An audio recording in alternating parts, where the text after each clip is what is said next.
Far to the south, in the desolate fortress of Machaerus, John the Baptist was still held captive, but even there he had heard of the acts and deeds of Jesus, the man whom he had called the Lamb of God.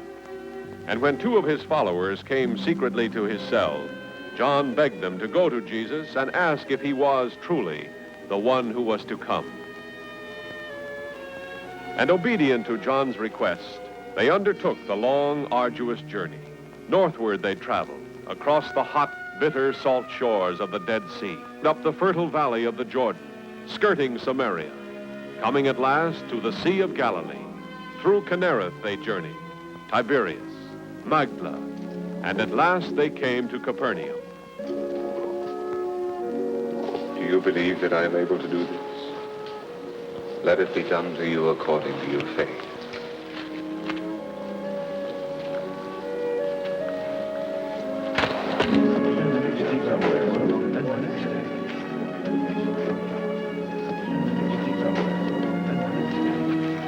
Rabbi, we come from the man, John the Baptist. He is imprisoned at Machaerus. But he has no fear. His spirit is as strong as ever. He sent us to ask a question of you. Ask what you will. He said, seek out the Nazarene, and when you have found him, ask him this. Are you he who was to come, or shall we look for another? Go and tell John what you have seen and heard. The blind receive their sight, the lame walk, lepers are cleansed, and the deaf hear. The dead are raised up, and the poor have good news preached to them. And blessed is he who takes no offense at me. We will tell him, Master. Word for word, as you have told us.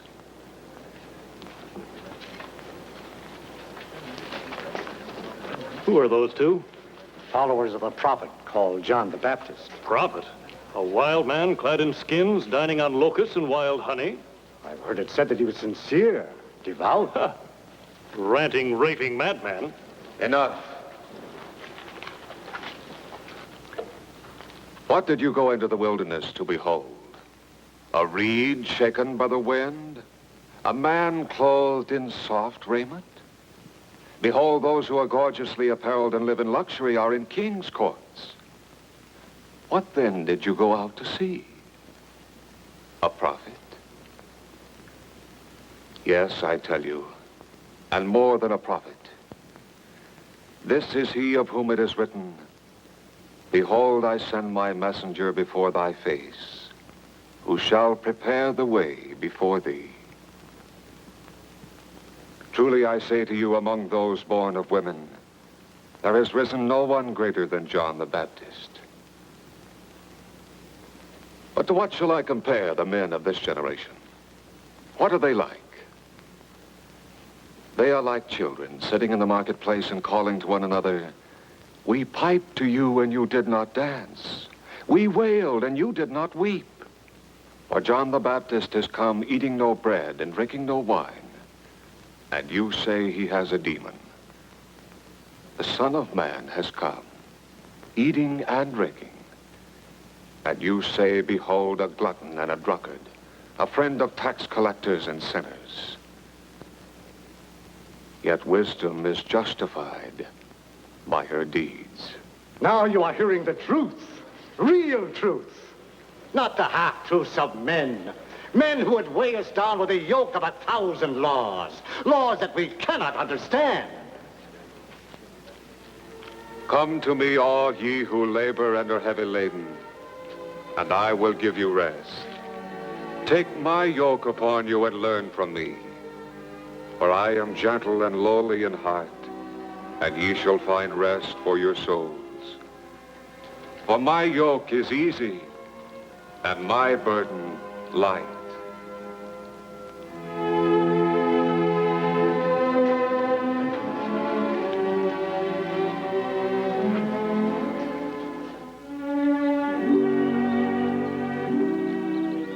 While the Master continued with his mission, his disciples, by two and two, were imparting his teachings to the people of Israel, Thaddeus and James the Less.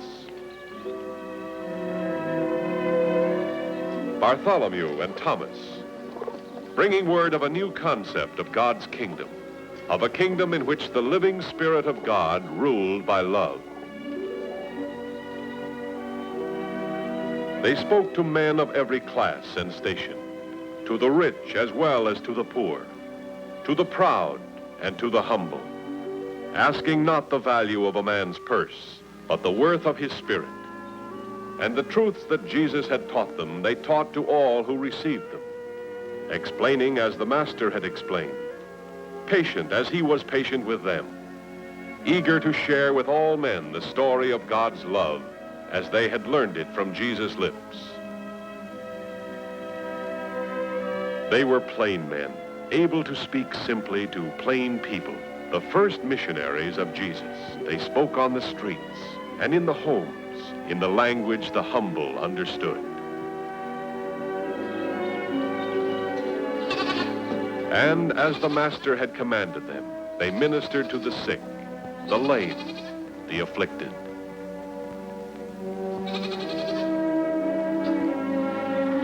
And that's the way my father taught me to make a splice. You never lose a net if you make a splice like that. All that you and Peter say sounds wonderful, Andrew. Too wonderful, I'm afraid. If earning a place in God's favor is as simple as you say it is, why do the scribes and Pharisees trouble themselves with 1,000 rules? God's rules are simple. It's man's misunderstanding that's made them complex. Oh, yes, but surely those who have devoted their lives to following the law and every twist of the law should stand first before the Almighty. Oh, Jesus tells us that all men shall be judged by their sincerity, not by their acts. He said that the kingdom of heaven will be like this. A net cast into the sea, gathering fish of every kind. We pull in our nets and separate the good from the bad. Just so will God's angels separate the men. You, me, the scribes, the Pharisees, the whole catch. The good they'll save. The evil, they'll cast away. It'll be as simple as that.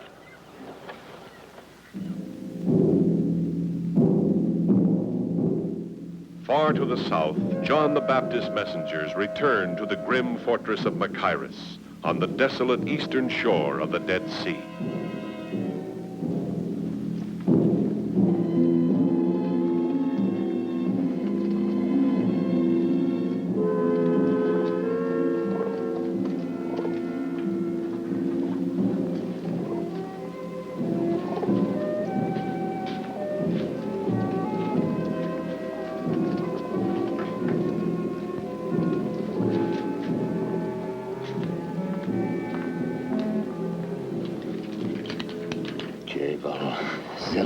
You are unharmed, Master? Oh, yes, I am quite safe, for the time at least. The whole castle is busy with preparations for Herod's birthday feast. I've been completely forgotten. But now tell me, the Nazarene, did you find him? And what did he say? We saw him at Capernaum. With a great crowd around him. Some sick, some crippled, some blind. And others, scores of others, who follow him from town to town just to hear his voice. For the first wine, the Damascene. The light Damascene, spiced, of course. Then, I think, the red Bithynian. Then, with the roasted meats, that purple Cyprian. The Romans always love it. No, you fool. Put the incense up there, close to Claudius' chair. He adores the scent. His villa at Capua reeks of it. Well, what do you think? Have I neglected anything? Nothing trivial. Well, I should hope not. Every detail is important tonight. Not only will all my chiefs be here, but the senator from Rome as well. So you have said repeatedly. He is close to Tiberius, very close. If he speaks well of me when he returns to the capital... And do you think one banquet is going to keep him from telling him the truth? That your subjects jeer you, revile your name, threaten open revolt, and all because of one man? Oh, that again. Yes, again. And again and again until you destroy him. You. Put the taper over there. That corner's blacker than a tomb. Every hour you let him live, the less the people fear you. Spare him another week, even another day. I have no time for it now. My guests are coming. I must see to 100 things. See to your crown, your kingdom. See what you're about to lose because you fear one man. I do not fear him. You fear his God. I must prepare for the senator. A God unable to release him from his chains, a god powerless to open the dungeon door. Oh, how Tiberius will laugh when the senator tells him that you fear one unarmed follower of such a god. Enough, silence.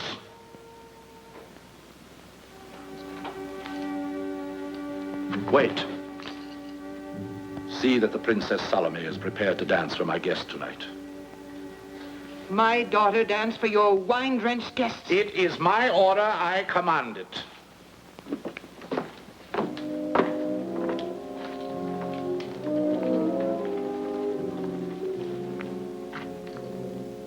Salome, stay in your quarters tonight. Do not leave them. But the Tetrarch ordered You me. are my daughter, not his. Do as I say. It was his thought, not mine. He thought his guests would be flattered if a princess danced for them. The whole country ready to rise because of one man he's too superstitious to execute, and all he thinks of is to flatter his guests. Do you know why he fawns on the emperor's minions? Because he counts on Roman legions and Roman interest to protect him. He is of the Herodian line, but we aren't, not you and I. But surely they would guard us. Guard us? Why, I would be the first one blamed. The woman the Baptist reviled as the symbol of wickedness? I'd be a scapegoat thrown to the mercy of the mobs, and you with me. No, Mother. Go to him. Plead with him. No. No, I've goaded him as far as I dare. But there might be one way. If you did dance tonight, and your dancing pleased him, he would be sure to offer you a reward. A gift as a token of his pleasure. In the presence of such important guests, he would be eager to appear more than generous. He might even offer you your choice of gifts. No, Mother. You must. You must. Many who followed you now follow him, but none are certain whence he draws his powers. Do you know, Master? Once before, near the Jordan, I was asked this question. My answer is still the same. No one receives anything except what is given him from heaven. As for the people turning to him, so be it. So be it. He who has the bride is the bridegroom. The friend of the bridegroom rejoices in the bridegroom's voice. And therefore this joy of mine is now full. He must increase. I must decrease. Oh, now it is long past time for you to go. I have endangered you holding you this long. Oh, Master, we are not afraid, Master. You have done well. Extremely well. Now I know a greater peace than I have ever known. May the grace of the Lord be with you. And with you, Master. You, Master.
Rise, Princess. Rise and be rewarded for having given enjoyment to my honored guests. You have pleased us. Now it is my pleasure to please you. Name your reward. One worthy of a princess of the Herodian house. Your Majesty has been so generous to me already. Come, speak up. Your choice of the jewels in my coffer, a villa of your own beside the new palace. Ask me for whatever you wish, and I will grant it. I know not what to say, Majesty. Take time. Think what you most desire. And on my oath as Tetrarch, whatever you ask me for, I will give it to you, even to half my kingdom.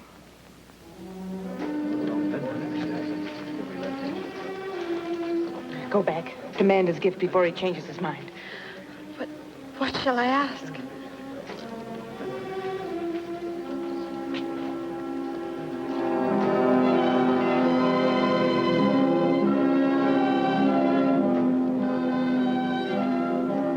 Yes, I am very fond of her, as if she were my own child. And indeed, we are of the same blood. My half-brother Philip is her father, and we are both direct descendants of my father, Herod the Great. Aha! So you made up your mind so quick? Yes, Majesty. Then speak. And on my oath, your desire shall be yours. What shall it be? I want you to give me at once the head of John the Baptist on a platter.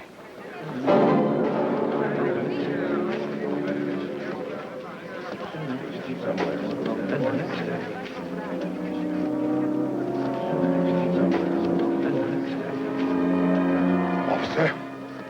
Officer of the guard! Put the prisoner John to death by the sword and bring his head to me.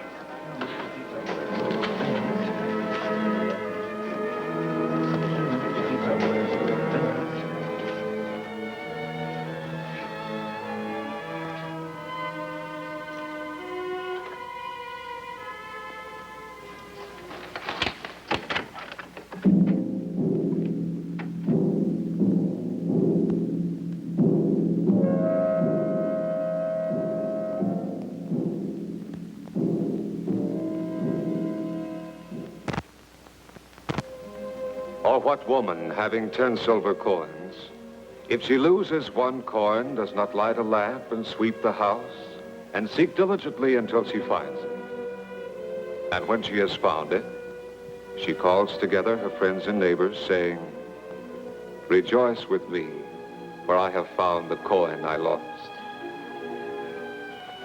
Even so, I tell you, there is great joy before the angels of God over one sinner who repents.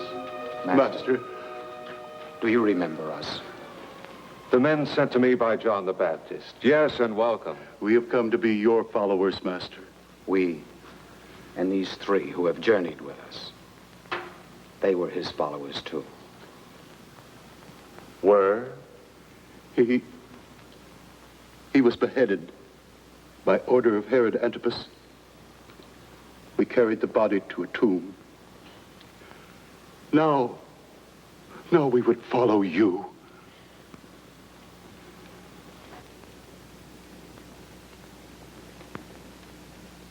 It is as I said. No greater man was ever born of woman.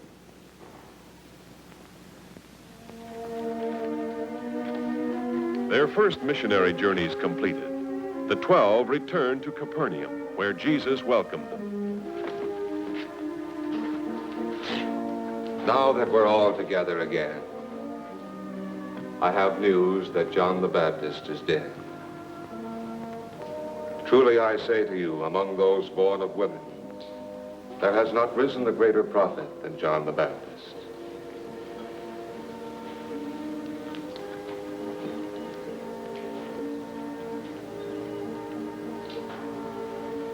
And he said to them, "Come away by yourselves to a lonely place and rest a while." For many were coming and going, and they had no leisure even to eat.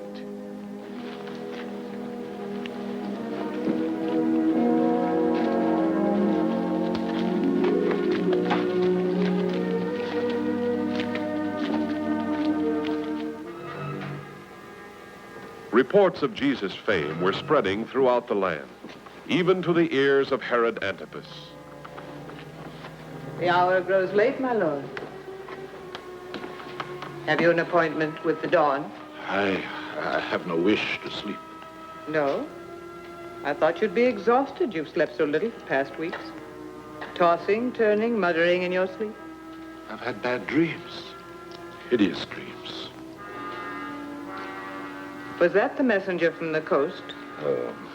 What gossip had he from Caesarea? None. He came from the Decapolis.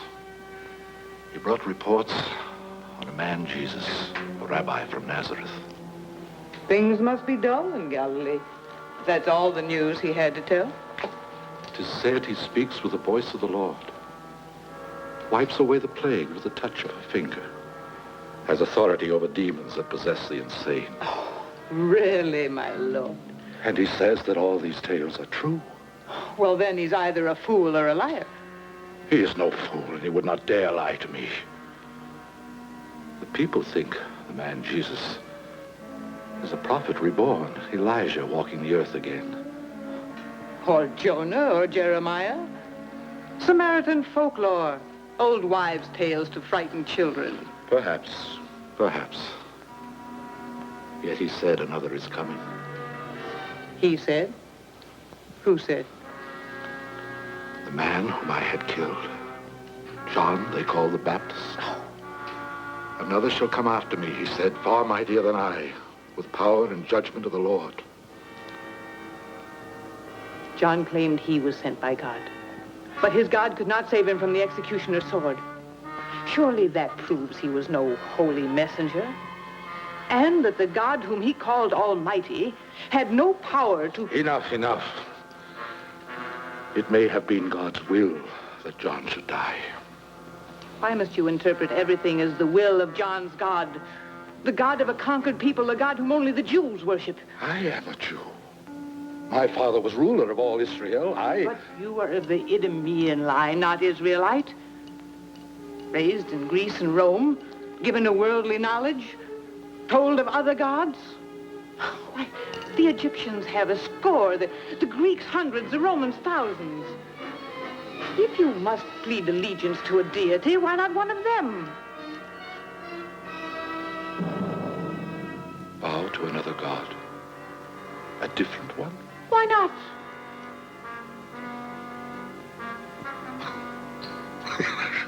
Yes. Why not? I am of royal blood. I'll choose my own god. Here. Let's pledge him with a toast. Which shall it be, eh? The Romans' Jupiter or the Grecians' Zeus? Baal of the East or the Egyptians' Seth? I do not care. You choose. Your choice is mine. Then I shall name,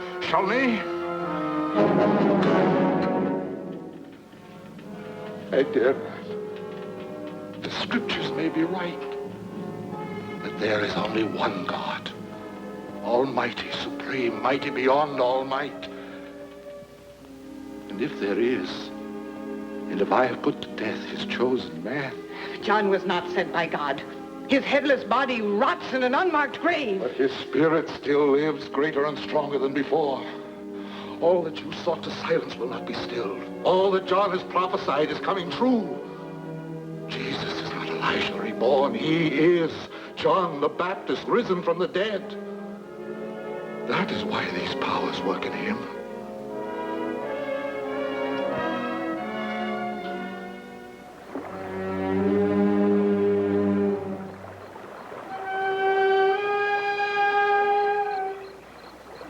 During the days that Herod, fearful and haunted, trembled in his fortress, Jesus continued his earthly mission.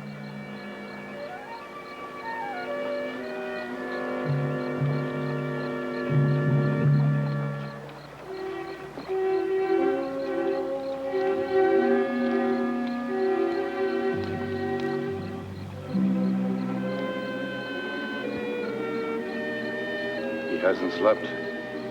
No. He must have loved the Baptist deeply. Andrew tells me that they were kinsmen. But no man can go on day after day without his rest. Not carrying the load that he bears, and the continual demands of the people, and now his grief for John. And the fact that Herod may strike at him next. I doubt if he fears Herod. He should. He has a following, and tyrants live in dread of men with followings. But Judas, the master is no threat to Herod. Any leader on the side of truth is a threat to tyranny. A danger to Tiberius, the puppets of Rome, Herod, his brothers, to Caiaphas. The Master doesn't preach revolt. He talks of love and forgiveness. Yes, I know. But Israel will never be free to love and forgive until her people unite against Rome. Rise to a leader who will guide them, order them, command them to obey. Another tyrant? No, a king. Their own king, a king of Israel. One they will accept as a David, a Moses, a Hezekiah.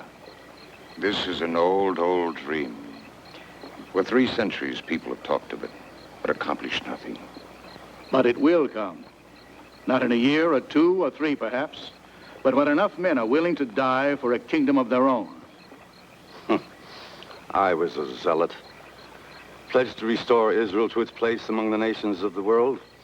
For years, like all the Brotherhood, I preached hate and fight and destroy. But now I have heard the Master speak of love and forgiveness, and I want more than revenge or temporal power or the glories of this world. So do the rest of us, and the hundreds that have heard him, and the thousands that will. Well, perhaps you're right. Through that night and the days that followed, a great weight lay on the heart of Jesus. The death of John the Baptist meant more than the loss of a beloved kinsman. It marked the ending of the time of the messenger sent to prepare the way. Now the task, the full task, rested on the shoulders of only one: to bring the word of the kingdom to all mankind, to train the men who must carry on the work when he could no longer be with them.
After the disciples had completed their first missionary journeys and rejoined Jesus, they remained with him in the lands beside the Sea of Galilee. Then the day came when he led them to new territory, toward the seaports of Tyre and Sidon on the coast of the Mediterranean Sea. These areas had been preponderantly Gentile since their invasion and occupation by the legions of Alexander the Great. During 3.5 centuries, their people had become pagan Grecian in religion and culture.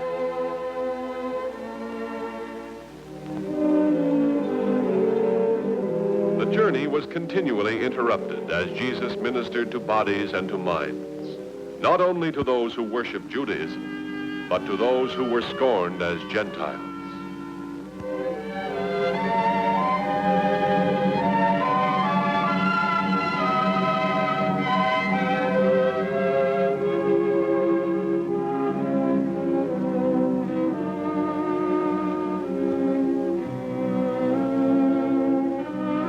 Their travels had led them north and west. Now they turned eastward toward the area near Caesarea Philippi. And by 2 and 2, the disciples spoke to the people of the district. At often recurring intervals, Jesus withdrew from all men, even the 12, to meditate and seek guidance. Damascus Road, and they've drawn it to here. Welcome. Welcome back. Did you go to the marshes? No, or the Grotto of Pan. And twice as many people came as yesterday. They'd hoped to hear the Master. But they stayed to hear us. Where's he? Up on the hill alone. There's something been troubling him lately. Lately? Ever since we left Capernaum. What can it be? The people have welcomed him, opened their hearts to him. No one here has threatened him as they did in Jerusalem. Nevertheless, something weighs on him. I've seen him studying us, looking at us. Yes, so have I. As though there was something he wanted to tell us. Why should he hesitate to tell us anything? Surely he trusts us? But I still think that... Master. Teacher. Master. Simon and I spoke in your name in the north. One man gave us 5 pieces of silver for the purse. My brother and I went to the villages on the Damascus road. And Peter and I taught at the grotto. But it was you whom they wanted to hear. Yes, even in the cities. Your name is on everyone's lips. Who do men say that I am? Well, some say that you are John the Baptist risen from the dead. Some say Elijah. Jeremiah. One of the prophets.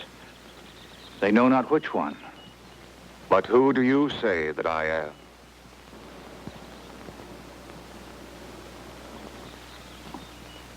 You are the Christ, the Son of the living God.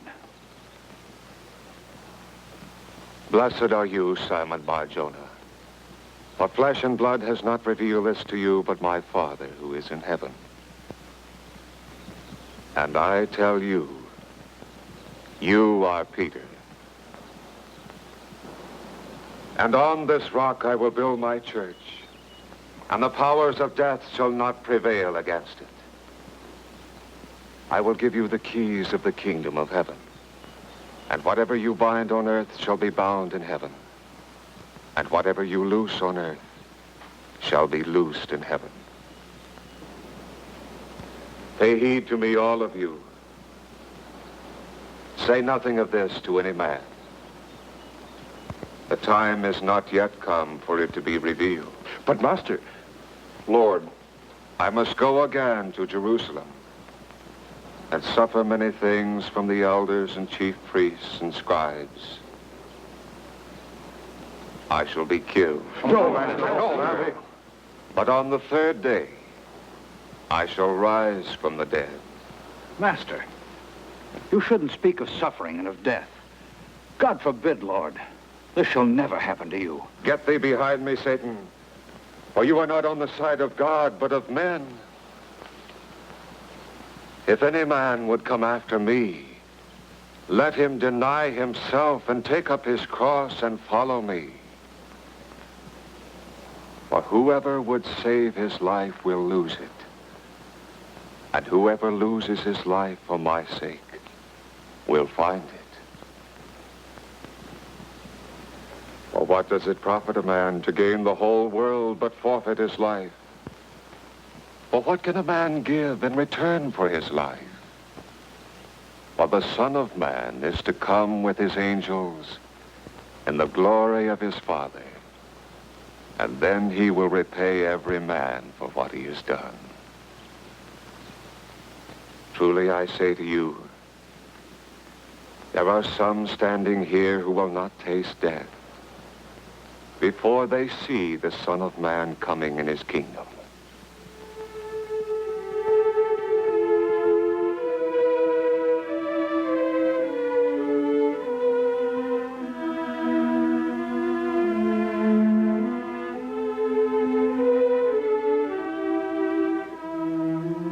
Six days later, he took with him Peter and James and John and went up on the mountain to pray.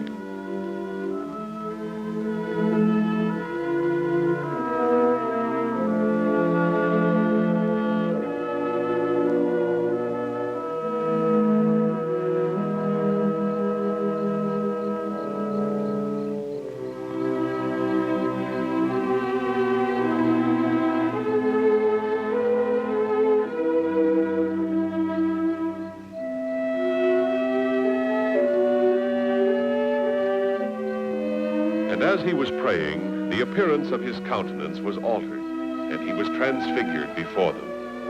And his garments became glistening, intensely white, as no fuller on earth could bleach them. And behold, 2 men talked with him, and they were Moses and Elijah, who appeared in glory and spoke of his departure, which he was to accomplish at Jerusalem. And as they watched, a voice came from the cloud saying, "This is my beloved Son. Listen to him." And then Jesus alone came toward them.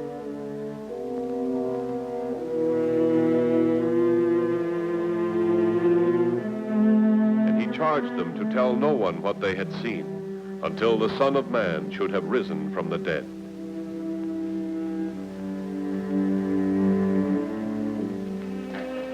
Now it came to pass that certain of the disciples were preaching nearby.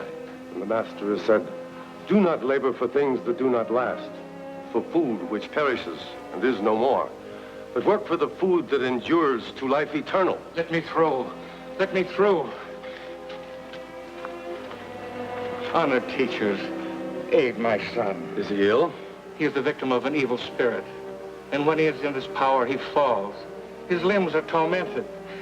And he is flung about on the ground like a mad dog. Cast out the evil spirit. Cast it out, I beg you.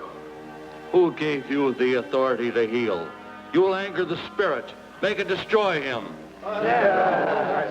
Here he is. There is their leader.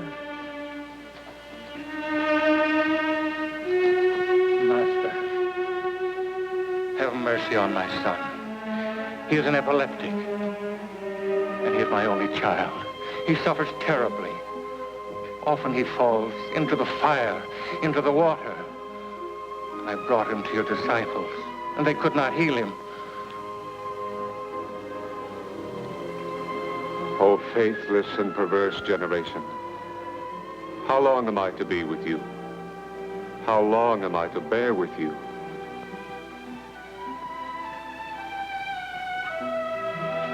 Bring him to me.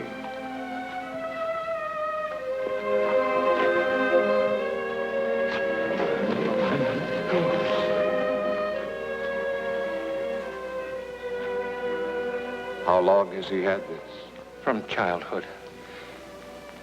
If you can do anything, have pity on us. Help him. All things are possible to him who believes. I believe. Help my unbelief.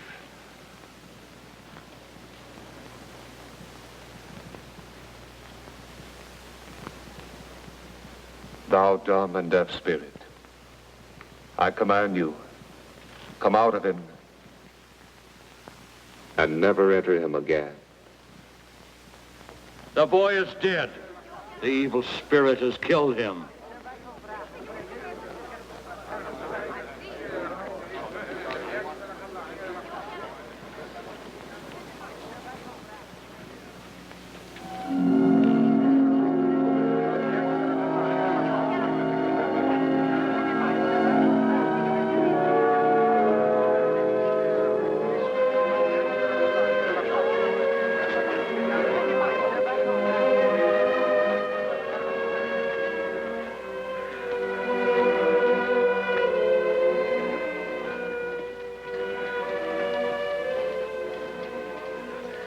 Master, why couldn't we cast out the evil spirit? Because of your little faith. For truly I say to you, if you have faith as a grain of mustard seed, you will say to this mountain, move hence to yonder place, and it will move, and nothing will be impossible to you.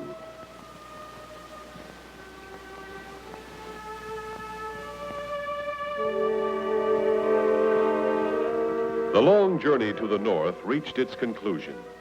Jesus and the 12 returned to Capernaum on the western shore of the Galilean Sea.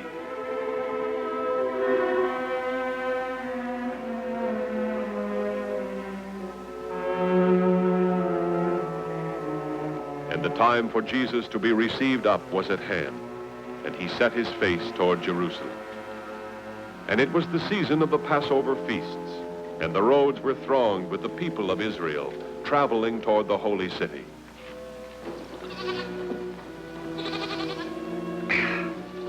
What a relief washing the dust out of my throat. Never have I seen so many foot scuffers on the road. Never have I seen so many people going to the feast. I've been wondering all morning. How many of them are followers of the Master? Well, it's hard to tell. Of course, I recognized a lot from Galilee. And I saw a few from that village in Samaria. Oh, bring that one, will you? It belongs to Judas. Bring Judas's water bag? He should be fetching for us. We followed the Master before he did. I'll take it to him if it bothers you. No, it's not the fetching. It's the man. Always acting as though he looked down on the rest of us because we came from Galilee. So filled with self-importance because we let him keep the purse. It's only his manner. I'm not so sure, John. Always crowding in at the Master's right side, taking authority on himself. I think it's time Judas was put in his place. How hard it is to enter the kingdom of God. It is easier for a camel to go through the eye of a needle than for a rich man to enter the kingdom. Your pardon, sir. Yes? Isn't that Jesus, the one the people call the prophet? Yes, it is. It is the Nazarene. Truly I say to you, everyone who has left houses, or brothers or sisters, or mother or children, or lands for my name's sake, shall receive 100-fold and inherit eternal life. But many that are first will be last, and the last first. Master, bless our little ones, I beseech you. No, you must not bother the Master. No, Peter. Suffer little children to come unto me, and forbid them not. For of such is the kingdom of God.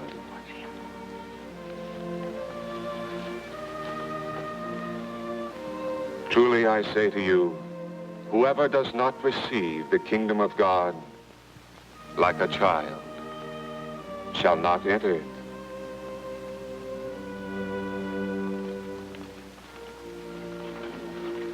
As they journeyed on, Jesus led the 12 apart and spoke again of the trials he would undergo in Jerusalem.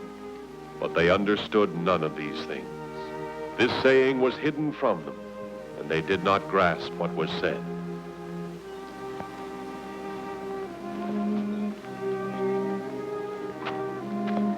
Master.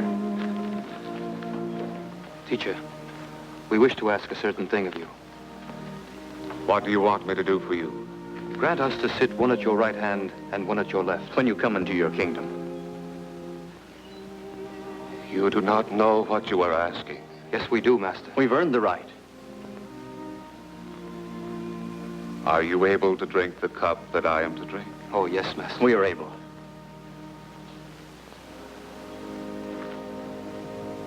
You will drink my cup. But to sit at my right hand and at my left is not mine to grant, but it is for those for whom it has been prepared by my Father. By what right did the sons of Zebedee make such a demand? We've been as loyal as they. Yes, Master. Yes, we have. Come to me. You know that the rulers of the Gentiles lord it over them, and their great men exercise authority over them. Not so shall it be among you. But whoever would be great among you must be your servant, and whoever would be first among you must be your slave, even as the Son of Man came not to be served, but to serve, and to give his life as a ransom for many.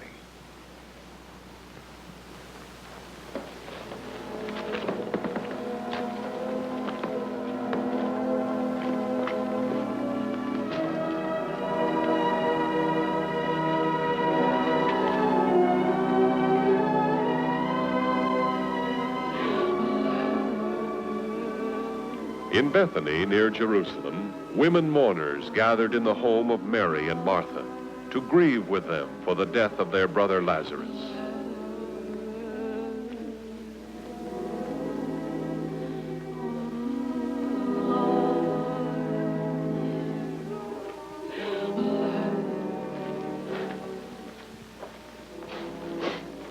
Master. Master. Martha. Lord, if you had been here, my brother would not have died. Your brother will rise again. I know. In the resurrection at the last day. I am the resurrection and the life. He who believes in me, though he die, yet shall he live. And whoever lives and believes in me shall never die. Do you believe this? Yes, Lord. I believe you are the Christ, the Son of God, he who is coming into the world. Summon your sister.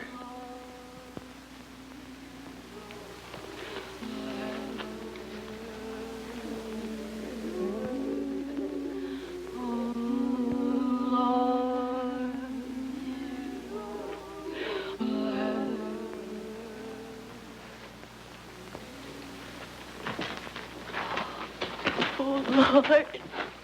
If you had been here, my brother would not have died.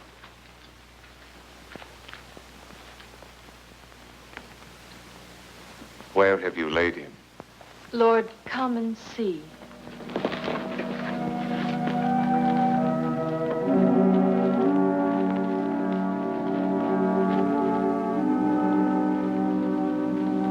And when they came to the tomb where the body of Lazarus had lain for 4 days, Jesus bade them to remove the stone.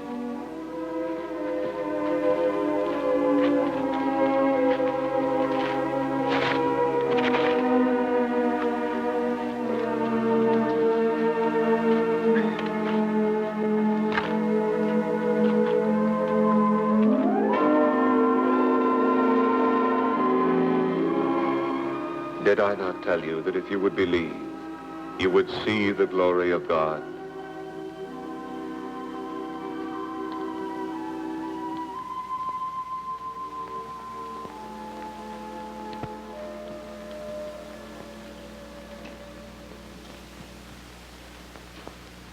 Father, I thank thee that thou hast heard me. I knew that thou hearest me always. But I have said this on account of the people standing by, that they may believe that thou didst send me.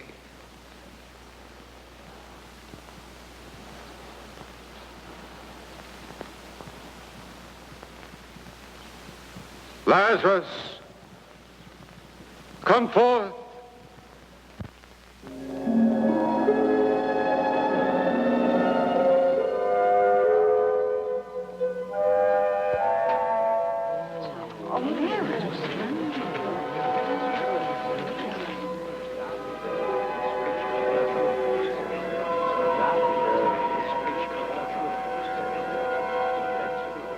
Unbind him and let him go.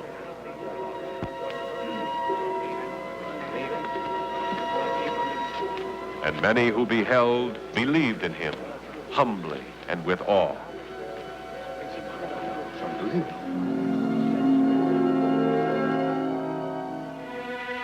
It was the month of Nisan, the beginning of the Hebrew year, when Jesus reached Bethany, close by the great city of Jerusalem. Jerusalem, the holy city. Jerusalem, where he had foretold his arrest, his trials, his suffering. The great temple dominated the metropolis. It was the focal point for the hordes of the devout making their annual pilgrimage to observe the week of the Passover. From east, west, north, and south they came, by tens, hundreds, thousands, overflowing the city, camping outside the walls. Roman troops had been brought in from outlying posts to augment the garrison stationed at the fortress of Antonia, a grim precaution against the possibility of revolt. As was customary, Pontius Pilate, the procurator of Judea, had come to the city from his governor's mansion at Caesarea. More and more and more. Greater numbers than last year.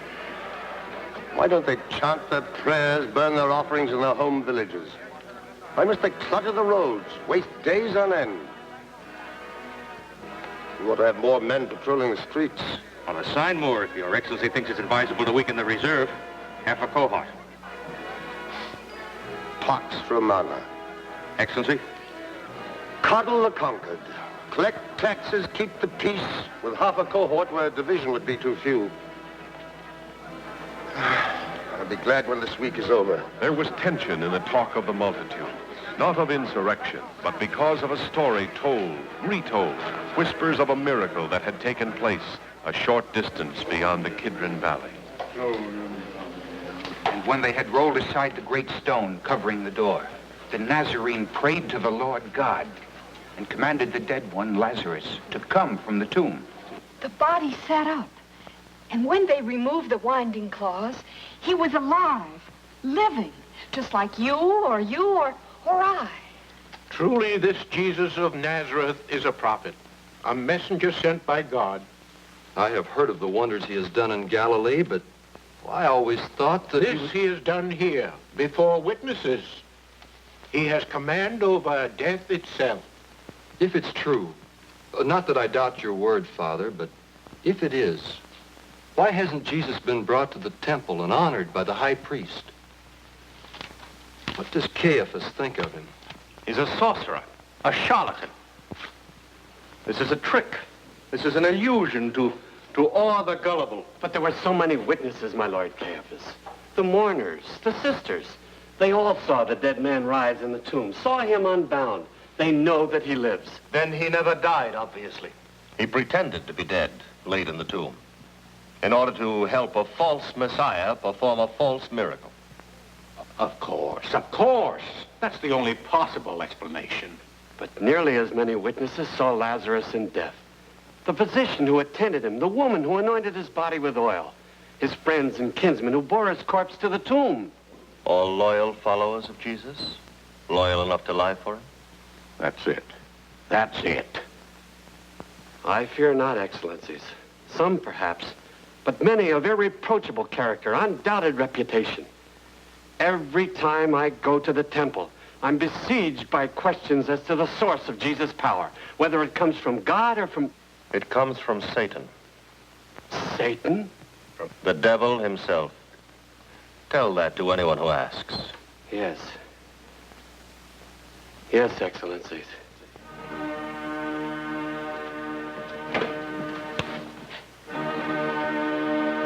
A magician.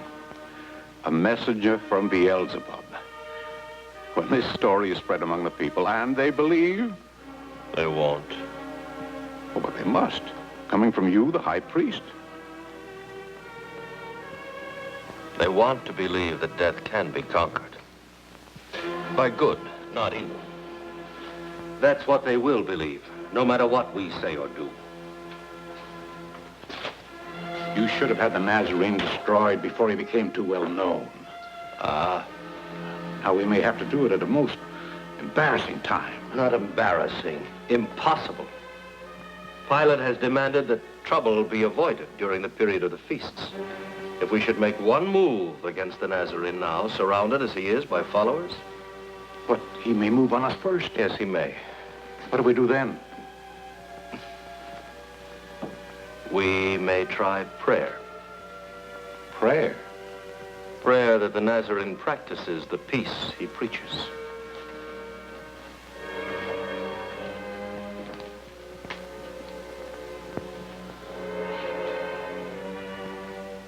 I wonder what power he did use to raise that man.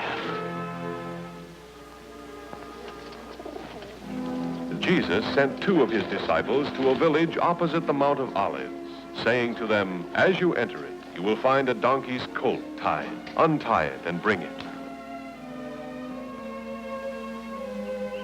And they brought the colt to Jesus and spread their robes on it, and he sat upon it.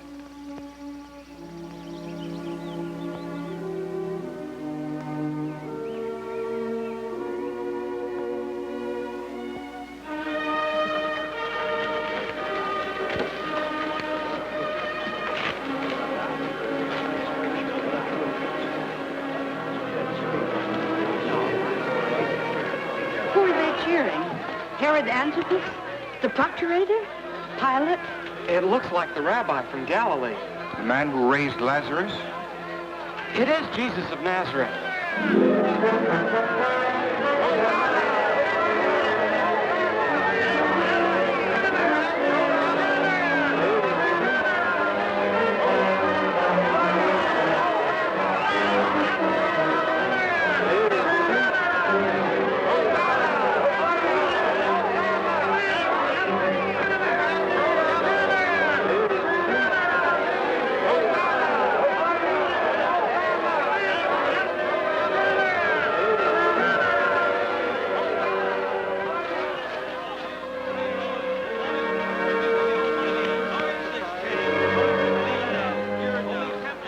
Excellency, Excellency. My Lord Caiaphas. Well, what is it? What is it shouting? Is it a riot? The people are greeting the Nazarene. They're hailing him as king. As king? As king of the Jews. Fetch the temple guard and hurry. Come.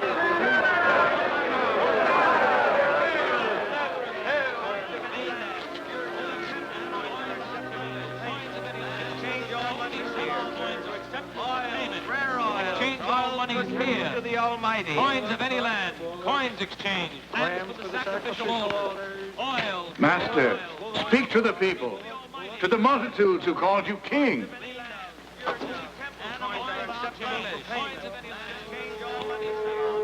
Come.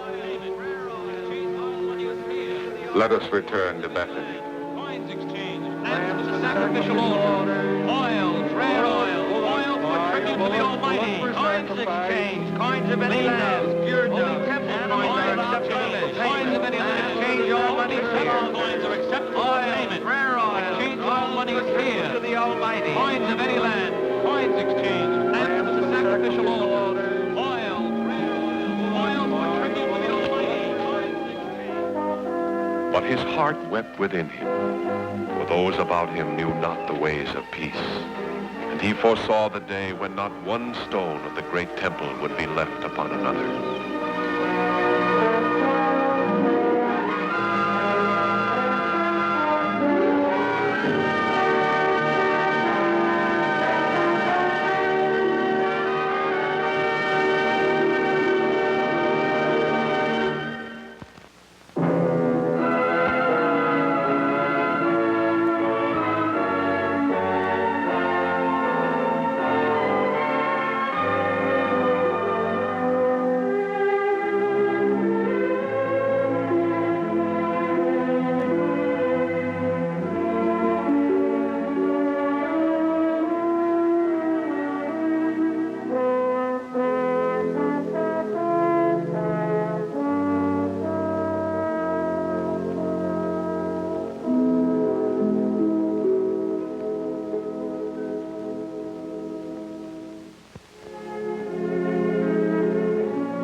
The city of Jerusalem, crowded at all times, filled to overflowing during the annual feasts of the Passover.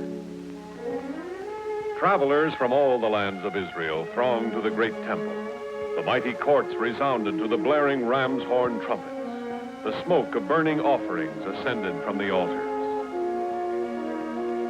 It was to this same temple that 3 decades before, Joseph and Mary had brought the infant Jesus for the sacred rite of dedication. It was within these vast courtyards that in his boyhood, he had impressed the scribes and the sages with his wisdom and understanding. Here he had returned in the early days of his earthly mission as an unheralded teacher, unknown except in his homeland of distant Galilee.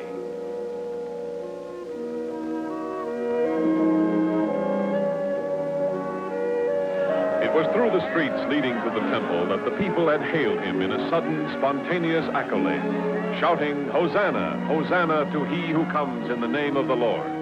Hail to Jesus of Nazareth, the King of the Jews." And it was here that he had looked upon the outer courtyard, upon the vendors of sacrificial animals, the sellers of oils and incense, the changers of currency, and had turned away with tears in his eyes.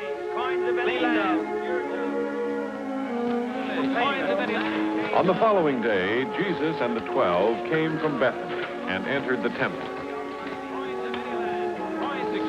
Lambs for the sacrificial oil, rare oil for... Have them copy the shufka with the changes I authorized. Yes, Excellency. Excellency, my Lord Caiaphas, the Nazarene has returned. How many are with him?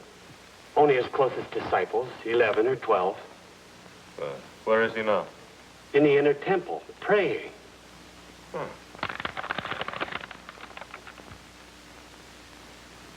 Excellency, what shall we do? Do?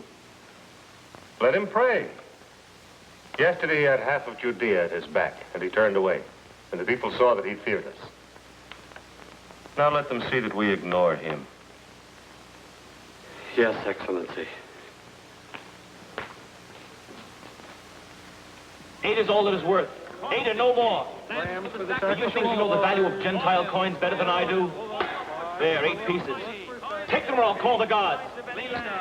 Only temple coins are acceptable. Coins of any land. Exchange all money here. Coins are acceptable for payment. Rare oil. Exchange all money here. To the Almighty. Coins of any land. Coins exchange. Lambs for the sacrificial altar. Oils, rare oil. Oil for tribute to the Almighty. Coins exchange. Coins of any land. Pure only temple coins are acceptable for coins of any land. The people are curious, thoughtless, fickle. But remind them of the authority of the temple. Keep it ever before them.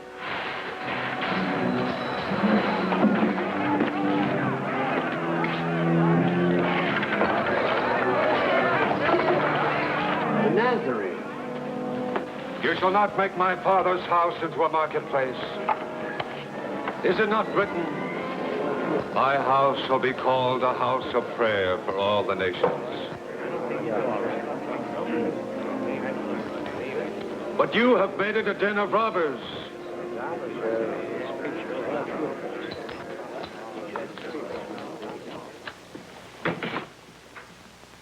Caiaphas? Here.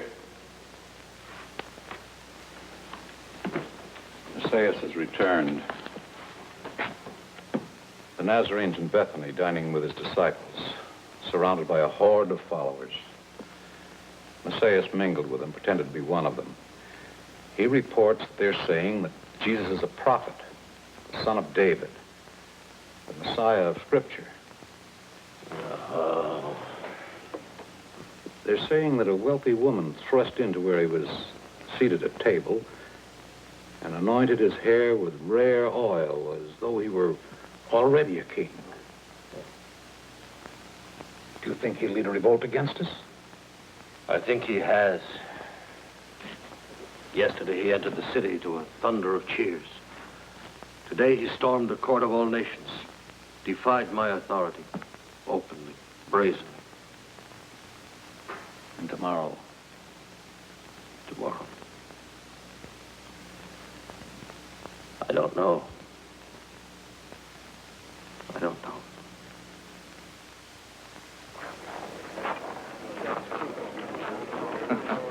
Well, they've changed things around since I was last here. Changed? Used to look like a stockyard. Bullocks and goats, sheep and pigeons for sacrifices. Money changers' tables over there. They were there until 3 days ago. New young teacher, a man from the north, drove them out single-handed. One man? One man. To be exact, that man, Jesus Bar Joseph from Nazareth in Galilee. You know he's a man of courage. Well, I wouldn't call the money changers a valiant sort of enemy. Oh, I don't mean just for baiting them, but for having the nerve to come back here. He must realize that the high priest can stand no such opposition.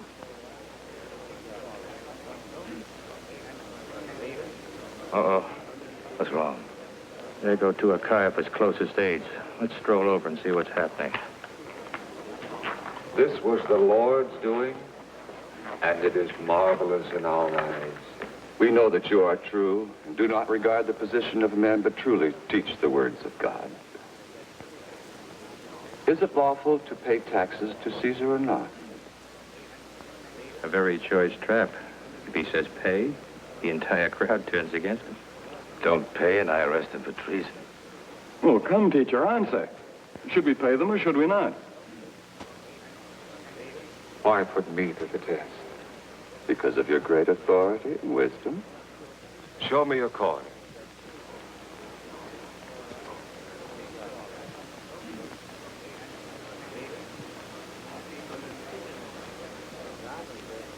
Whose likeness and inscription is on it? Why, Caesar's.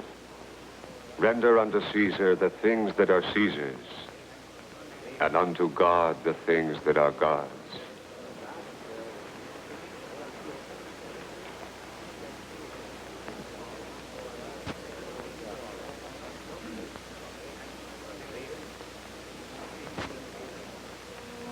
Disgusting. Contemptible. He should be cast out of the temple. Banned from it forever. And make a bad situation worse. If we let him go on, everyone will believe in him. And the Romans will destroy both our holy place and our nation. I fear Pilate's troops less than I fear the people. They love us little enough as it is. And less every day that they hear the Galilean. But acting against him will only inflame them. We can never justify such an act to them. That I know. You know nothing. Excellency, you do not understand. It is expedient that one man should die for the people. Not that a whole nation shall perish. I agree completely, Excellency, completely. If it were not that he had so deluded... I simply have no love for him. Excellency.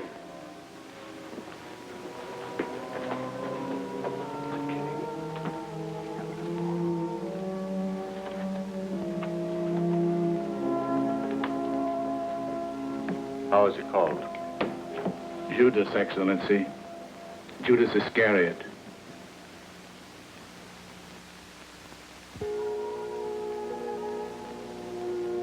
And the upper room of an inn had been prepared for the feast of the unleavened bread.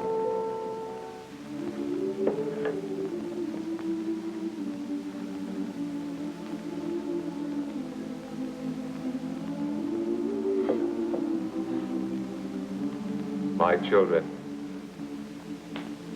I have earnestly desired to eat this Passover with you before I suffer. For I tell you, I shall never eat it again until it is fulfilled in the kingdom of God.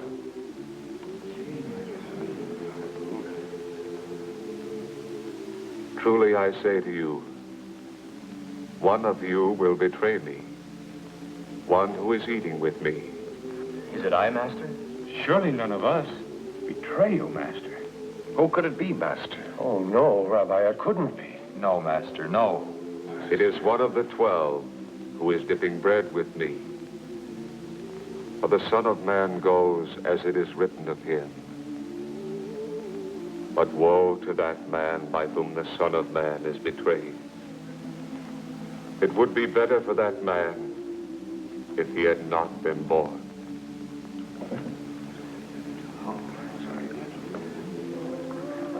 What you are going to do quickly.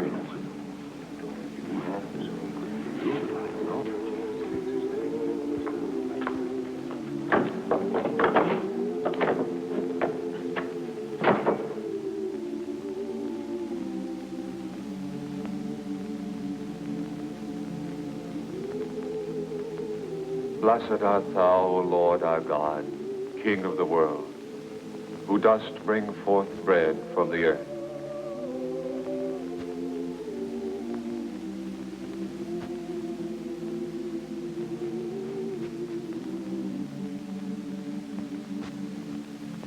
Take,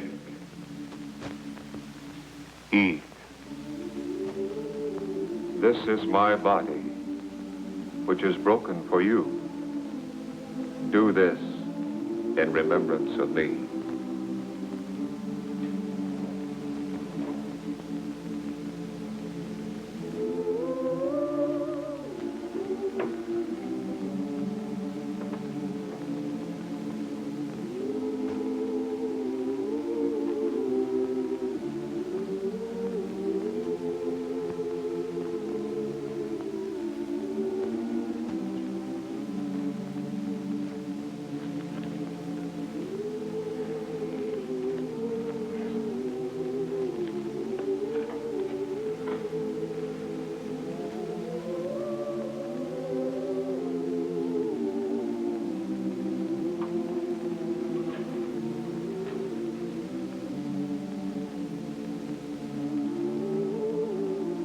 Blessed art thou, O Lord our God, King of the world, who has created the fruit of the vine.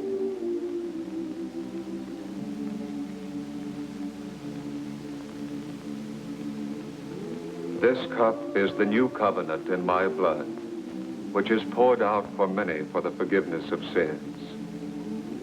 Do this as often as you drink it in remembrance of me.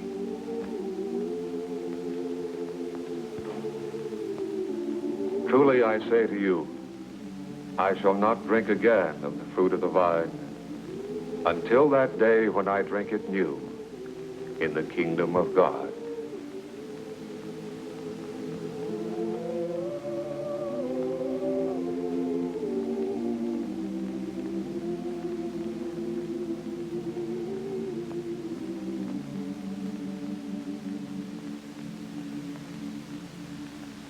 Little children, yet a little while I am with you.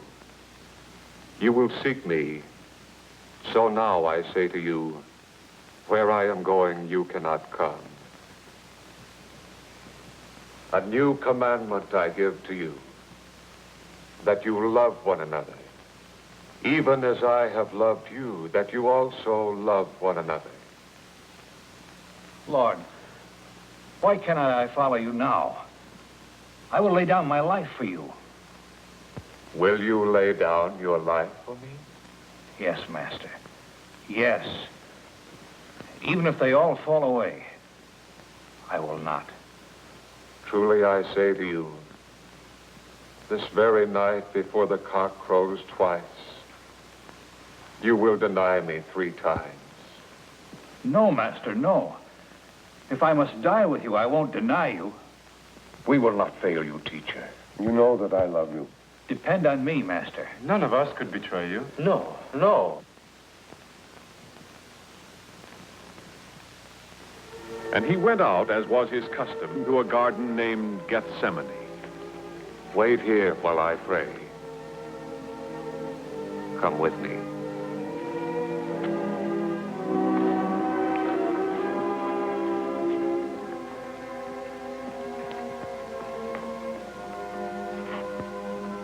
My soul is very sorrowful, even unto death. Remain here and watch.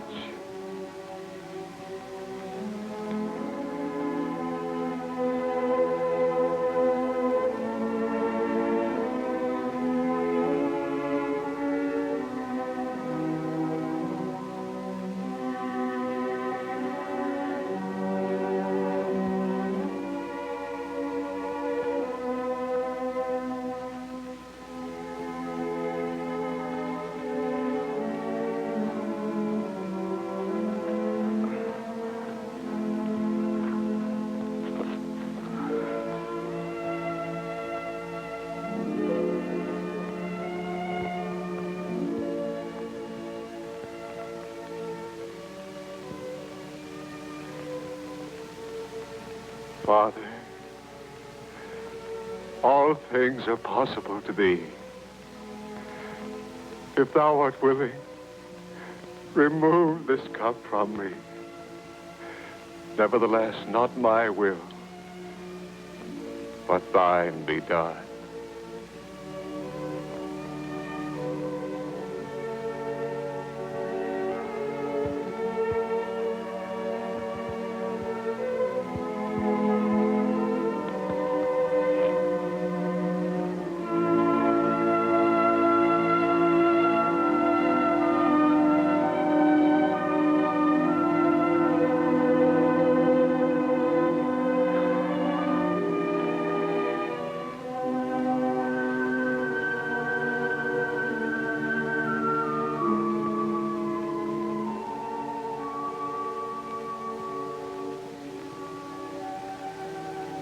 Simon,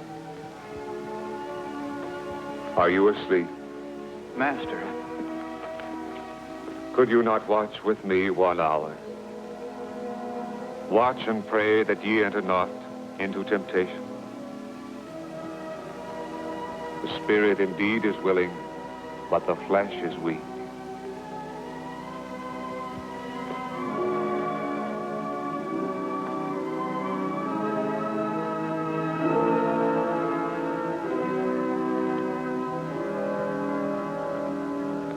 Master.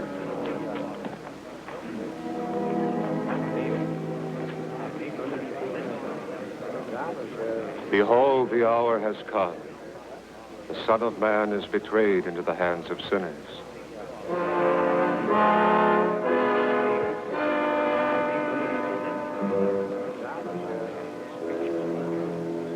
Master. Judas, would you betray the Son of Man with a kiss? That's the man. Lead him.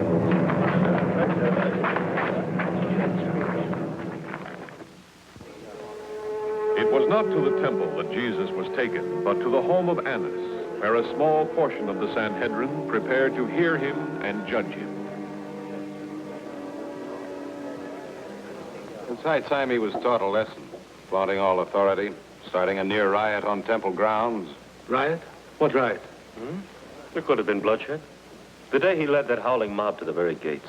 And he attacked the merchants, the money changers, the sellers of doves and lambs. Oh, yes. Sacrilege. There's no question about it. I'm ready to find him guilty now. There's little doubt that he's deserving of punishment. Let us, however, wait and see what the hearing develops. There have been rumors that he has set himself up as a king, an act of treason against Caesar. Our concern, of course, is not with that, rather with his blasphemies, the false prophecies, his attempts to mislead the people. If, however, we should learn that he is guilty of treason against Rome, then it would be our duty to turn him over to the procurator.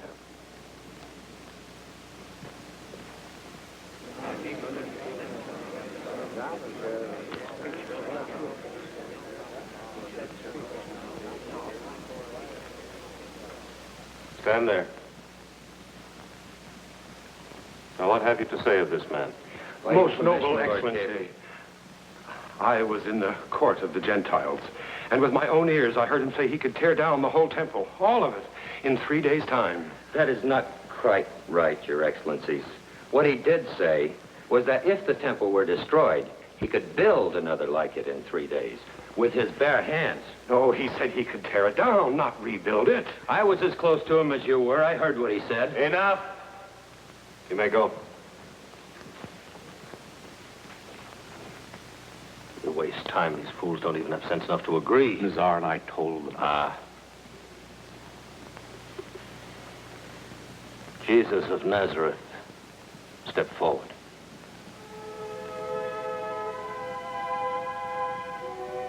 You have heard the statements of the witnesses. Have you no answer to make? What is it that these men testify against you? I adjure you by the living God. Tell us if you are the Christ, the Son of the Blessed. You have said so. But I tell you, hereafter you will see the Son of Man seated at the right hand of power, and coming with the clouds of heaven. Blasphemy! Why do we still need witnesses? You've heard his blasphemy. What is your decision? Guilty. Guilty on all charges. He has blasphemed. Guilty? Guilty. Guilty. Guilty. Guilty. Guilty. As the day dawned, Jesus was taken to the palace where the procurator was staying. Those who escorted him, having already purified themselves for the observance of Passover rites, declined to enter the abode of a Gentile. Pilate, awakened before his accustomed hour, was in a surly mood.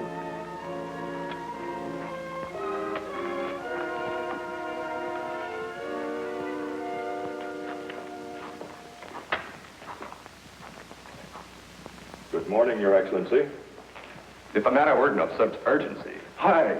We regret urgently having interfered. But it will only take a moment of This your... man you've brought to me, of what is he accused? He incited the people to riot in the very courtyard of the temple. Why, he even claims to be the Messiah, the Christ, the Son of God. He encourages his followers to hail him as the king of all the Jews. These affairs are yours, not Rome's.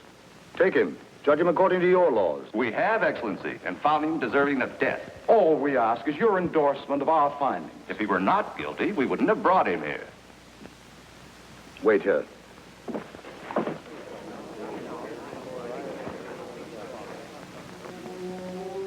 And Pilate questioned Jesus, seeking to find if there was truth to the charge that he had plotted to proclaim himself a king. Are you a king, then? You say I am a king. To this end was I born, and for this cause I came into the world, that I should bear witness for the truth. Everyone that is of the truth hears my voice. Truth? What is truth?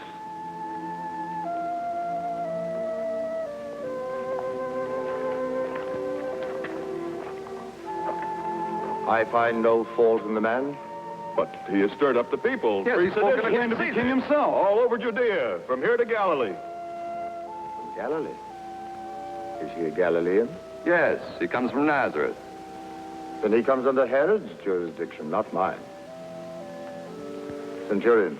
Yes, Your Excellency. Have the prisoner taken to the Tetrarch. But Excellency, you will wait if you will listen just for a moment.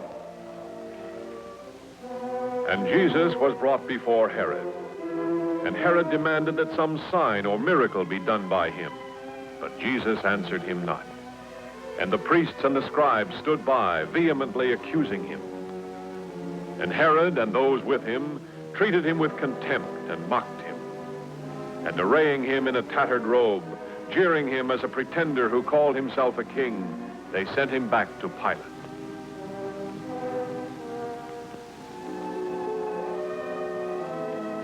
And so Jesus was once more brought before the procurator.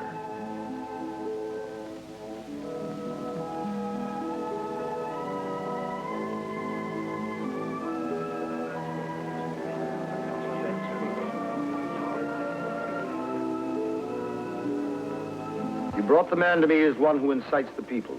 I questioned him. I found no fault in him. No guilt in the things of which he was accused. No, nor did Herod. The prisoner's done nothing to merit death. I will have him chastised and then released. No, no, whipping is not enough. Yes, do away with it. Do away.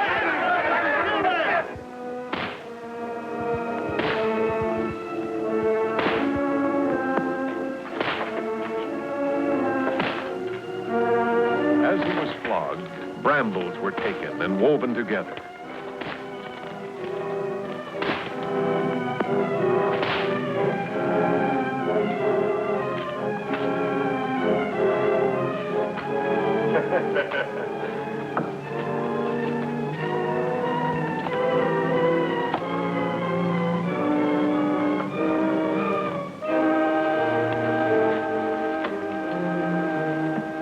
And sneering at the prisoner whom the crowds had hailed as king, the guards placed a crown on his head, a crown of thorns.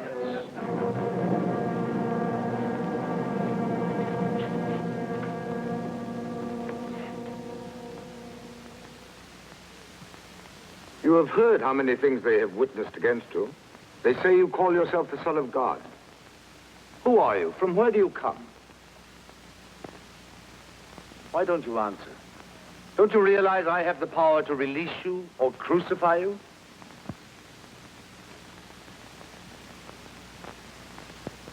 You could have no power at all against me, except it were given you from above. Therefore, he that delivered me to you has the greater sin.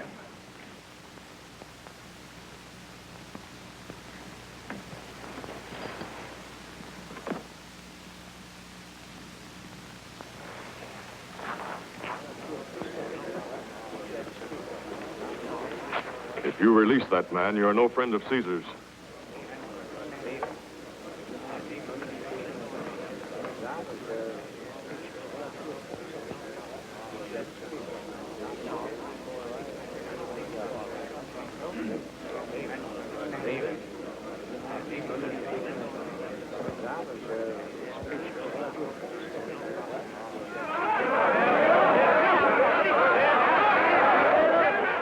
I bring him before you so you may know I find no fault in him. Behold,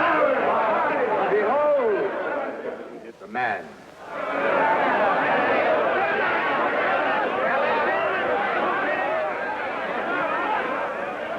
By custom, as at each Passover, I will free a prisoner to you.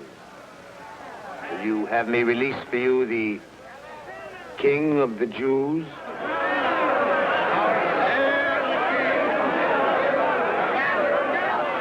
What then shall I do with Jesus called Christ?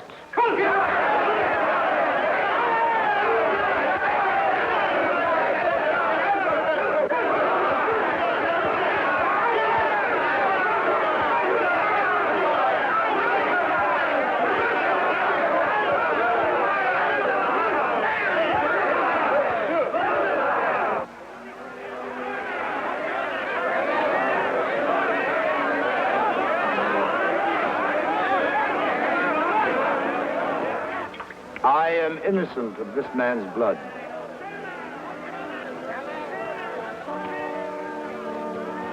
See to it yourselves. Release Barabbas.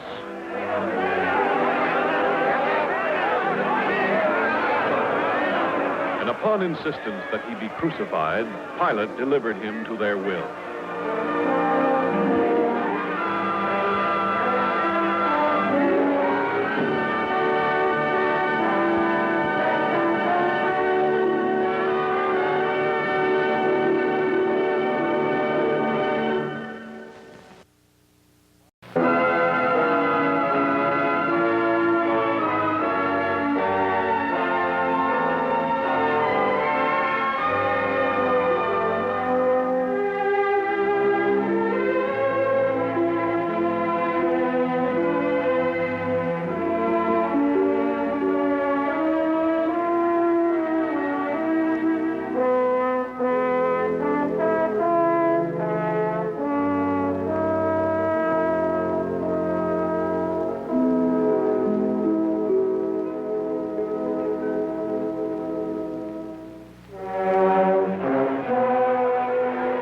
Acceding to the demands of the crowd, Pilate gave orders that Jesus of Nazareth be put to death.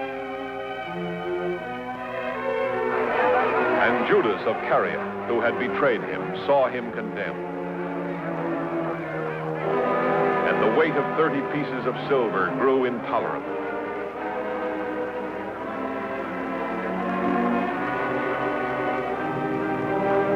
And the man tormented, he went to the temple for the last time.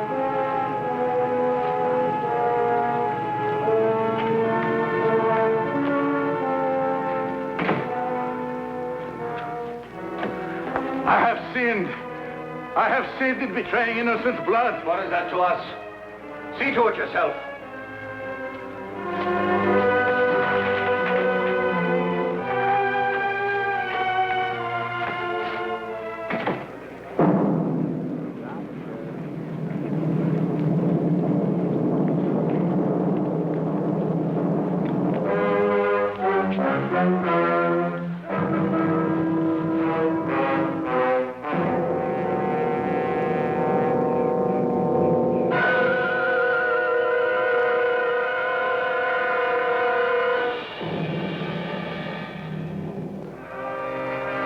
This is Jesus, the King of the Jews, read the sign.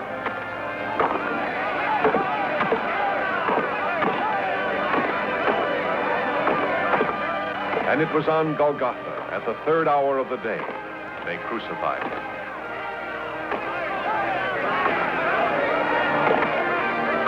While he hung on the cross, those who persecuted him came to mock him. You're the Son of God. Come down from the cross.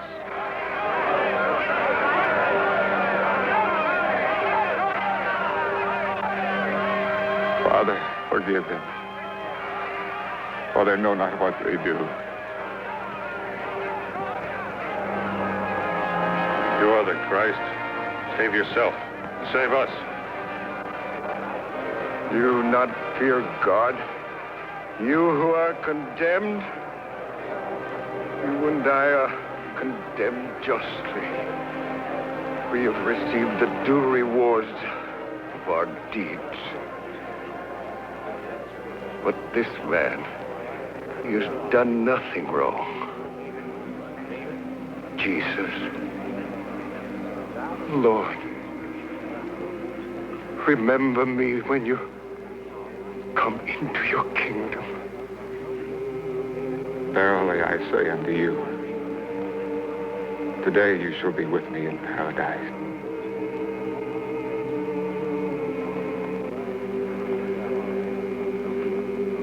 As the hours wore on, the skies began to darken.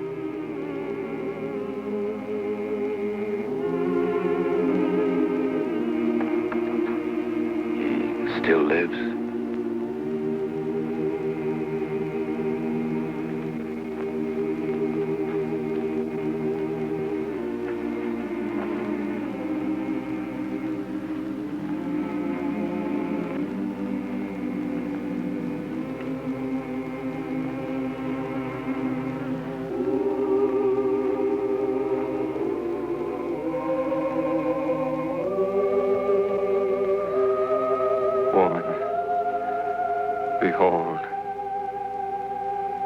thy son. Behold thy mother.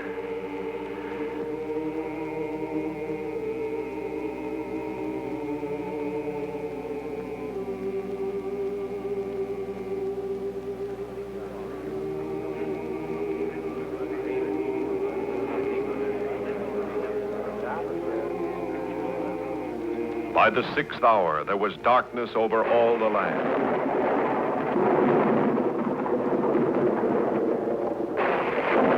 The 7th hour passed, and the 8th.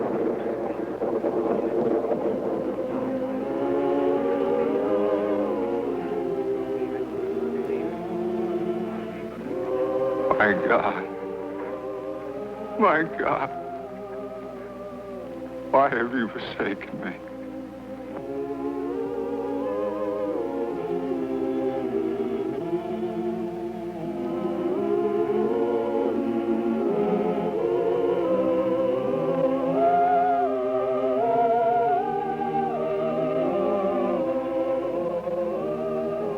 I thirst.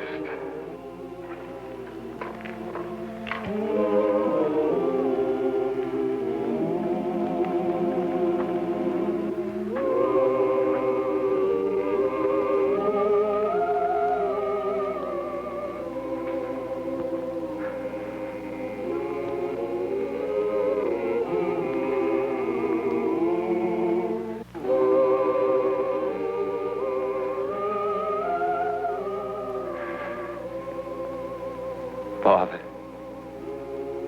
into thy hands I commend my spirit.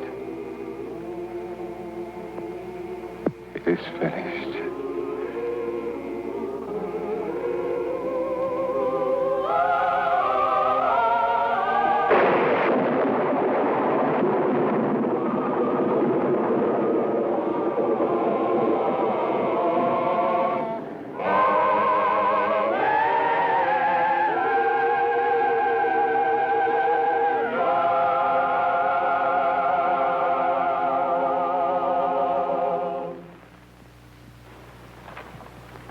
Supplicant Excellency, begging audience. The man Joseph, an honorable counselor of Arimathea. Well, speak up. What is it you wish? The body of the man Jesus, that I might give it decent burial. Is he dead already?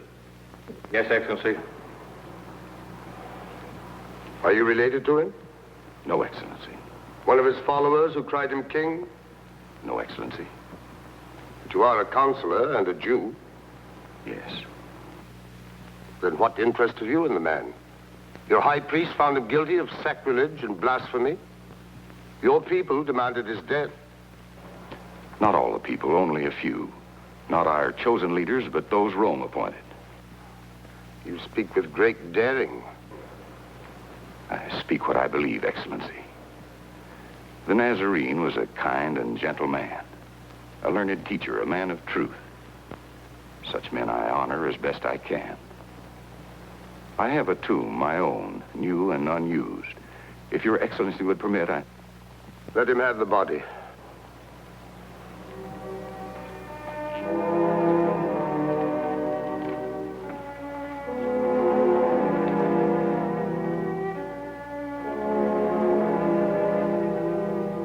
And Joseph of Arimathea took the body of Jesus to a new tomb, hewn from solid rock. And 2 women watched, Mary, who was the mother of Jesus, and Mary, who came from Magdala.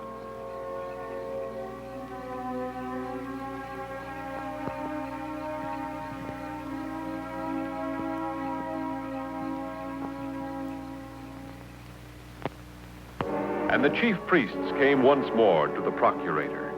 The man was condemned and executed. What do you want now? Sir, we remember while that impostor was still alive, he said, after 3 days, I will rise again.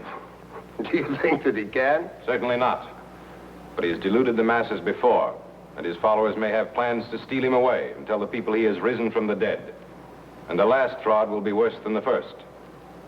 And what do you suggest that I should do? Order that the tomb be made secure until the 3rd day, Centurion, order an officer and men enough for the task. Now you have a guard of soldiers. Go, make it as secure as you can. Our most sincere appreciation, Your Excellency, and that of my Lord Caiaphas.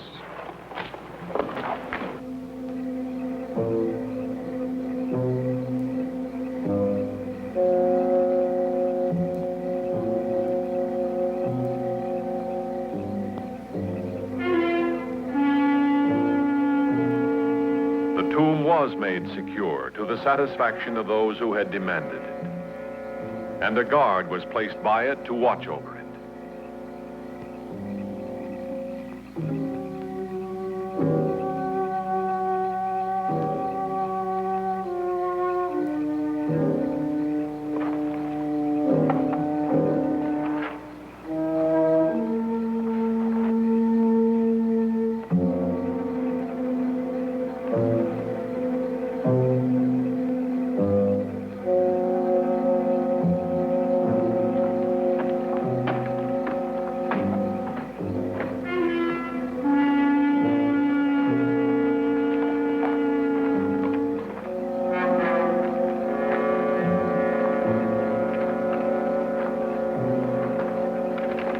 Well, I'd better go no farther.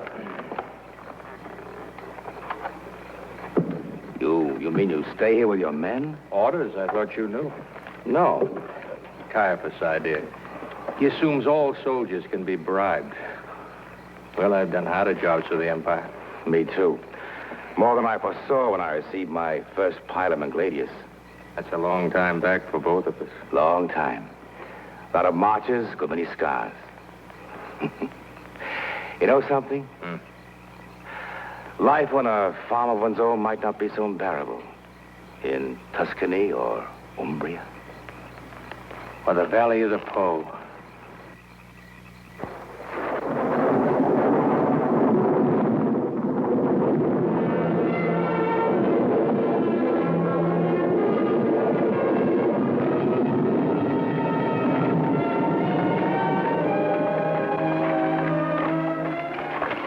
The light. Man, pull yourself together. You tremble, that was all. No, the figure. What figure? I don't know. One with shining robes so bright, I was dazzled, then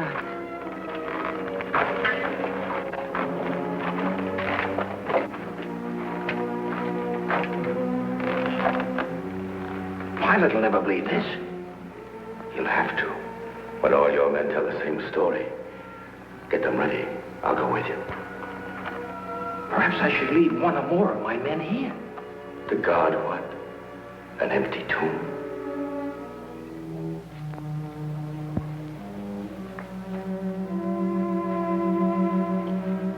Anything suspicious?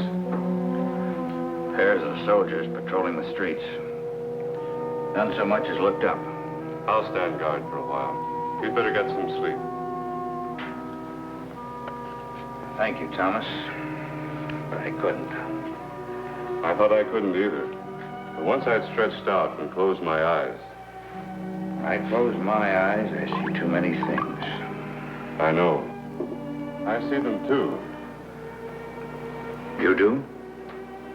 The hills of Galilee, waters of Gennesareth, the way the Master used to smile. I see men in the courtyard. The courtyard of Venice. Why? Do you remember the last time we dined with the Master? I'll never forget it. How he said, you will all fall away. For it is written, I will strike the shepherd, and the sheep will be scattered.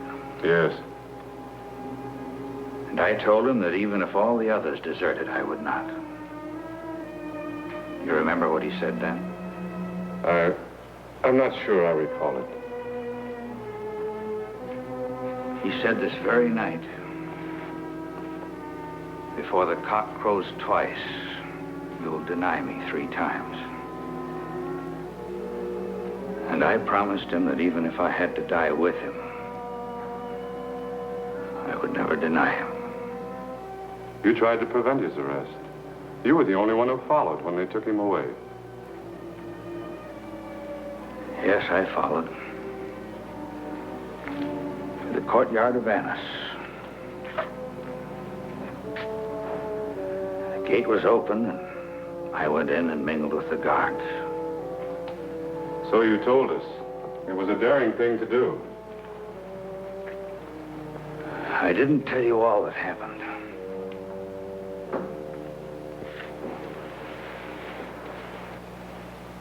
One of the women's servants brought wine for the guards. She looked at me and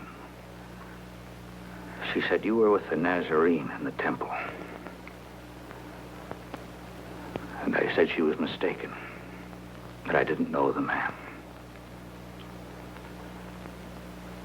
Later, when she came back for the empty cups, she looked at me again. She said to the guards, "He is one of them." And again I lied, saying I didn't know a rabbi named Jesus. Not far away, a rooster crowed. And then the guards came to me. I said they could tell by my northern accent that I was from Galilee. And I said, "May a curse fall upon me if I know him of whom you speak."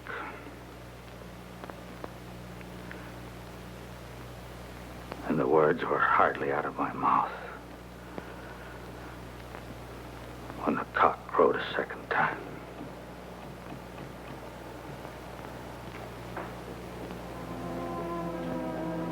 The sky is beginning to lighten. What was that? The women must be awake.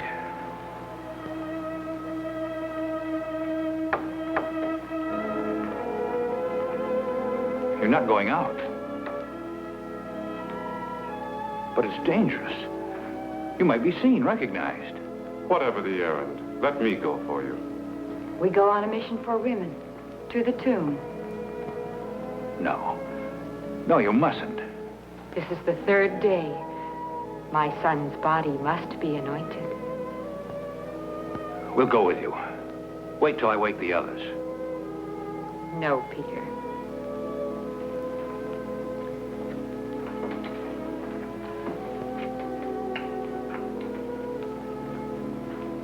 Please. If you insist.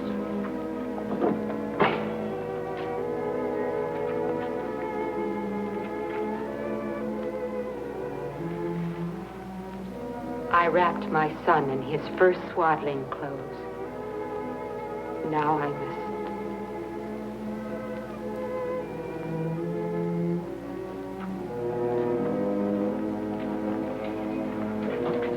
Be very careful. We hear there are soldiers guarding the tomb. I know. They may have orders to arrest all followers of the Nazarene. He is dead, Peter. What can they do to us now?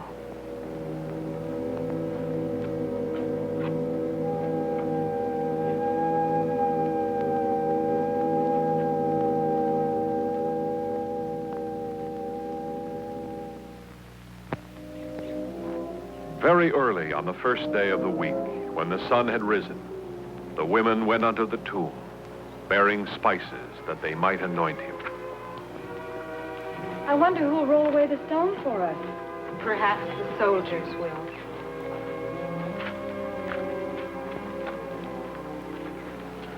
Look!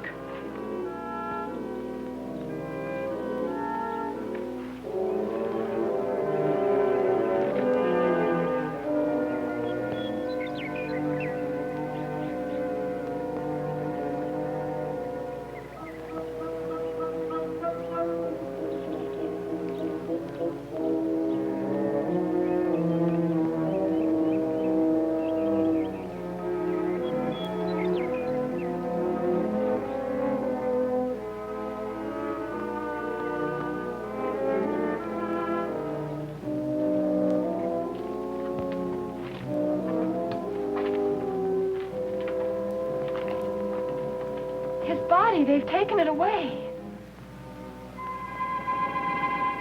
Do not be amazed. You seek Jesus of Nazareth who was crucified. He is risen. He is not here. See the place where they laid him? Go, tell his disciples and Peter that he is going before you to Galilee. There you will see him, as he told you.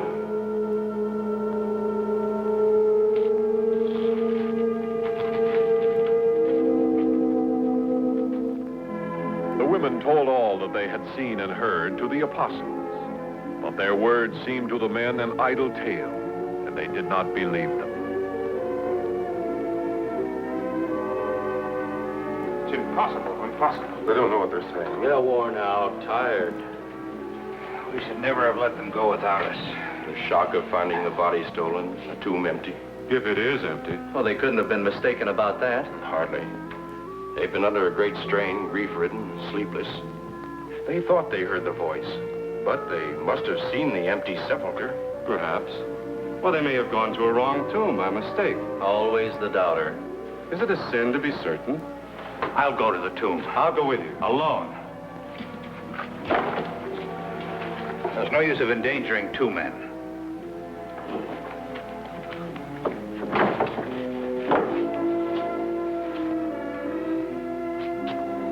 If only what the women thought they heard could come true.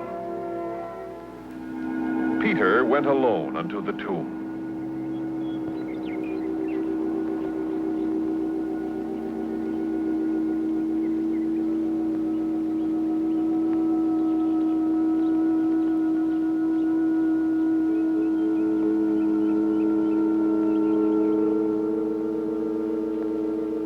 Looking in, he saw the linen cloths by themselves.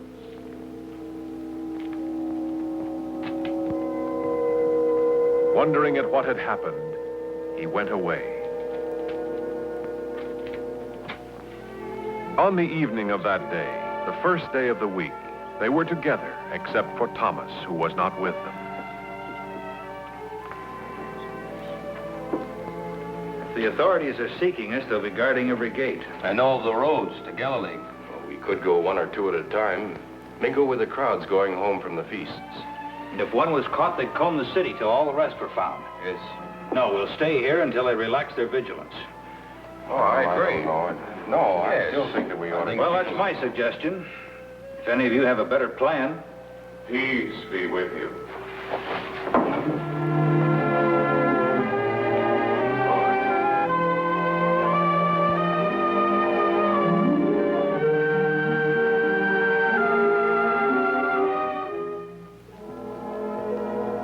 A week passed. The hordes of visitors left the city, and Thomas went to nearby Bethany to tell Lazarus of the apostles' plans to return to Galilee.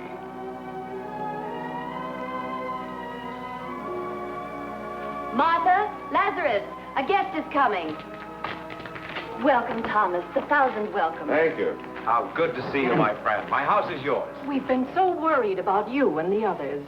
They're in no danger? They're alive? Come, sit down. I'll get you some honeyed wine. Just a cup of cool water will be fine. Now, the others are safe and in good health. Except for Judas. You heard that he'd taken his own life? We heard. But why did he betray the master? Why? I don't know. None of us could guess.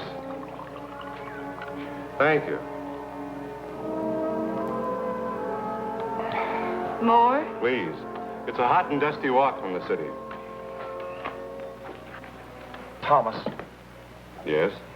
for 5, 6 days we've been hearing whispers, rumors that Jesus... Jesus is not dead, that he's risen from his grave as he prophesied. Are they true? Is that what you've come to tell us? There are those who say they have seen him, spoken to him. Then it is true. I don't know. Well, who are the people? Where did they see him? Cleophas and his friends swear they walked with the master on the road to Emmaus. Cleophas is a man of honor. Who are the others? Peter, Andrew, all the others who've traveled with him these past 3 years. Jesus Then he does live. I was not there when he appeared to them. I didn't see him. You can't doubt them. Not your friends, his disciples. All my life, since I was a small boy, I've been called skeptic, doubter. Unless I have seen or touched or heard for myself. But you saw him return life to my dead body. You heard him say that it was by the power of God. You know it was done for me. How could you doubt that it could be done for the Master? I want to believe. I want to with all my heart. And yet...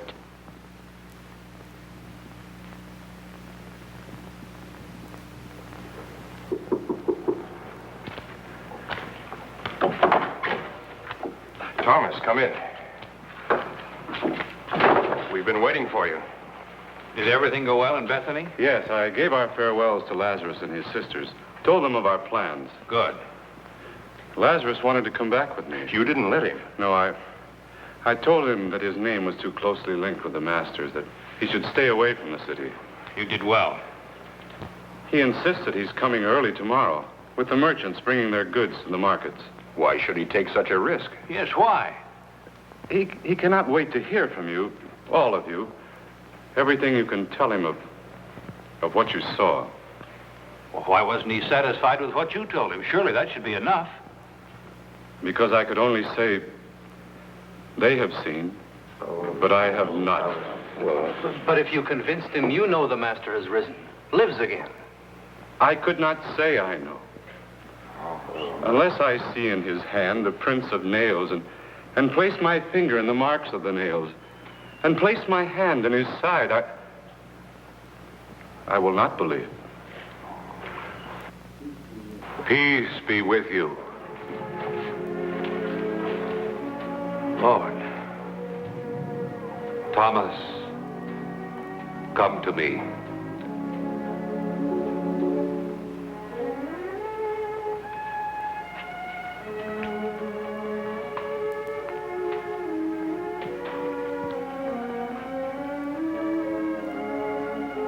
Put your finger here and see my hand.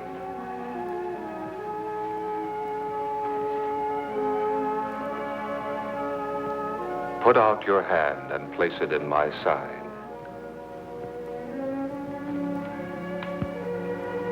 Do not be faithless, but believing.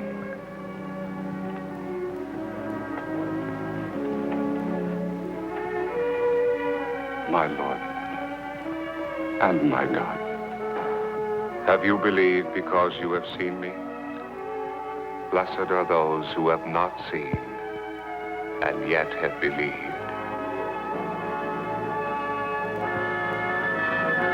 For God so loved the world that he gave his only begotten Son, that whosoever believeth in him should not perish, but have everlasting life.